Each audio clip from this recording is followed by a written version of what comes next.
Hello అందరికీ ఈరోజు మన కిచెన్లో రెసిపీ వచ్చేసి స్వీట్ పొటాటోస్ తోటి హల్వా. ఈ స్వీట్ పొటాటోస్ తోటి హల్వాని చాలా సింపుల్గా, చాలా టేస్టీగా, చిన్నపిల్లల దగ్గర నుంచి ముసలి వాళ్ళ వరకు కూడా చాలా ఇష్టంగా తినేలాగా ఎలా ప్రిపేర్ చేసుకోవాలనేది ఇప్పుడు మన వీడియోలో చూద్దాం. చూడండి, ఈ హల్వాని చూస్తుంటేనే నోరూరిపోతుంది కదా అండి. మరి ఈ హల్వాని సింపుల్గా ఎలా చేయాలనేది లేట్ చేయకుండా మన వీడియోలోకి వెళ్ళిపోదాం.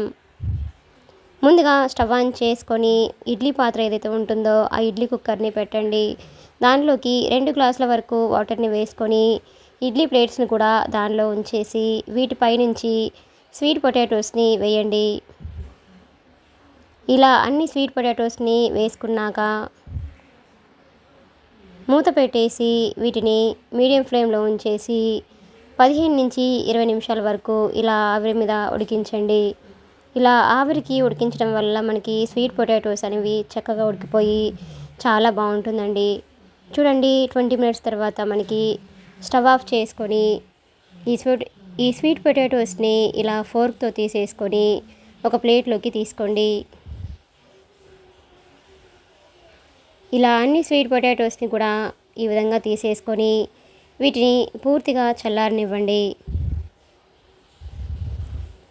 ఇలా ఆవిరి మీద ఉడికించుకోవడం వల్ల మనకి చూడండి స్వీట్ పొటాటోస్ అనేవి ఎంత చక్కగా ఉడికిపోయాయో. ఇలా ఉడికించుకున్న ఈ స్వీట్ పొటాటోస్ని పూర్తిగా చల్లారిన తర్వాత ఇలా పొట్టు తీసేయండి.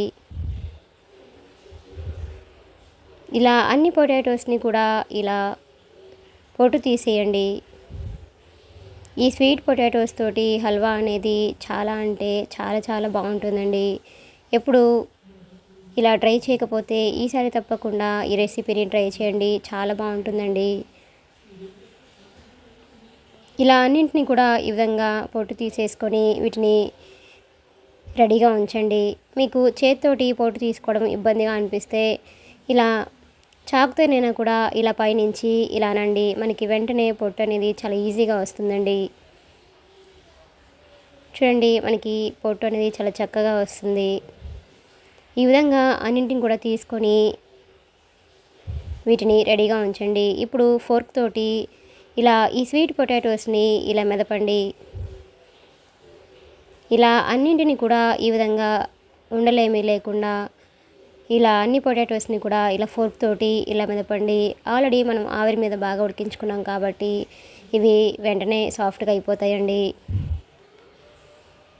ఈ విధంగా అన్నింటిని కూడా మెదిపేసుకొని తీసుకోండి.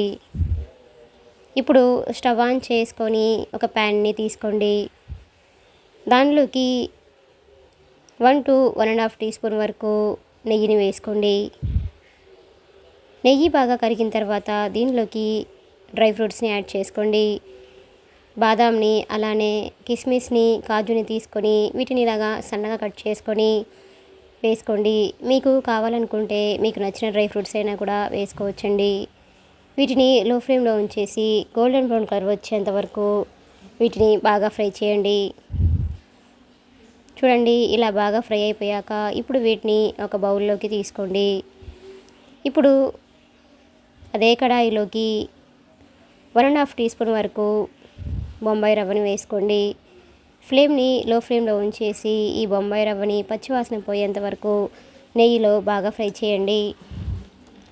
ఇలా ఈ హల్వాలో ఈ బొంబాయి రవ్వ వేయడం వల్ల మనకి హల్వా తింటున్నప్పుడు నోటికి అలా చుట్టుకోకుండా ఇలా రవ్వ ఉంటే మనకి చాలా బాగుంటుందండి. ఇలా మధ్య మధ్యలో తగులుకుంటూ ఆ టేస్ట్ అనేది చాలా బాగుంటుందండి. రవ్వ అనేది మనకి పూర్తిగా ఫ్రై అయిపోయాక దీనిలోకి మనం ముందుగా ఉడికించి ఉంచుకున్న స్వీట్ పొటాటోస్ని కూడా దీనిలోకి వేసుకోండి. ఇప్పుడు దీనిని నేతిలో కలిసేటట్లుగా ఇలా ఒకసారి బాగా మిక్సింగ్ చేయండి. ఫ్లేమ్ని లో ఫ్లేమ్లో ఉంచేసి ఇలా మధ్య మధ్యలో కలుపుకుంటూ దీన్ని ప్యాన్ నుంచి సపరేట్ అయ్యేంత వరకు బాగా ఉడికించండి. ఇలా మధ్య మధ్యలో నెయ్యి వేసుకుంటూ ఇలా కలుపుకుంటూ ఉండండి. ఈ హల్వాకి నెయ్యి అనేది చాలా బాగుంటుందండి. ఇలా నెయ్యి వేసుకున్నాక ఇదంతా హల్వాలో కలిసేటట్లుగా ఇలా ఒకసారి బాగా మిక్సింగ్ చేయండి. ఇలా ప్యాన్ నుంచి సపరేట్ అయ్యేంత వరకు దీన్ని బాగా కుక్ చేయండి. చూడండి మనకి హల్వా అనేది ఇలా ప్యాన్ నుంచి ఎప్పుడైతే ఇలా సపరేట్ అవుతుందో అప్పుడు దీనిలోకి 1 కప్ వరకు తురిమిన బెల్లంని వేసుకోండి. ఆల్రెడీ స్వీట్ పొటాటోస్ అనేవి మనకి స్వీట్గానే ఉంటాయి కాబట్టి బెల్లం అనేది మనకి ఎక్కువగా పట్టదండి. 1 కప్ వరకు వేసుకుంటే సరిపోతుందండి. ఇప్పుడు ఈ బెల్లం మొత్తం కరిగేంత వరకు దీన్ని బాగా కరిగించండి. బెల్లం వేసుకున్న వెంటనే మనకి కన్సిస్టెన్సీ అనేది కొంచెం లూజ్ అవుతుందండి. మళ్ళీ దగ్గర పడేంత వరకు ఈ హల్వాని బాగా ఉడికించండి.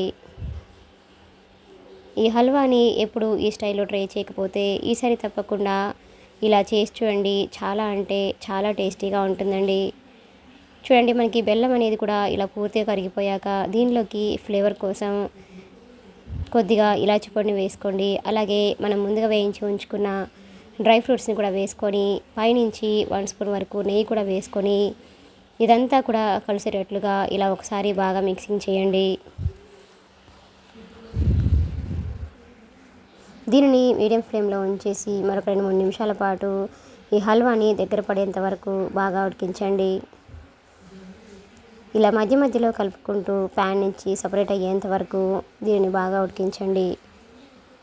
చూడండి మనకి హల్వా అనేది చాలా చక్కగా రెడీ అయిపోయింది కదండి. అంతేనండి, ఎంతో సింపుల్గా ఎంతో టేస్టీగా ఉండే స్వీట్ పొటాటోస్ తోటి హల్వా అనేది మనకి రెడీ అయిపోయినట్లే. ఇలా రెడీ అయిపోయిన ఈ హల్వాని ఒక సర్వింగ్ ప్లేట్లోకి తీసుకొని వేడివేడిగా కానివ్వండి, చల్లారిన తర్వాత అయినా కూడా దీన్ని సర్వ్ చేసుకుంటే ఆ టేస్ట్ అనేది చాలా అంటే చాలా అద్భుతంగా ఉంటుందండి. మీకు కూడా ఈ రెసిపీ కనుక నచ్చినట్లయితే ఒక లైక్ చేయండి. అలానే లైక్ కొట్టడం మాత్రం మర్చిపోకండి. Please subscribe my channel, like, share and comment. మరిన్ని మంచి మంచి రెసిపీస్ కోసం మన ఛానల్ని సబ్స్క్రైబ్ చేసుకోండి. Thanks for watching.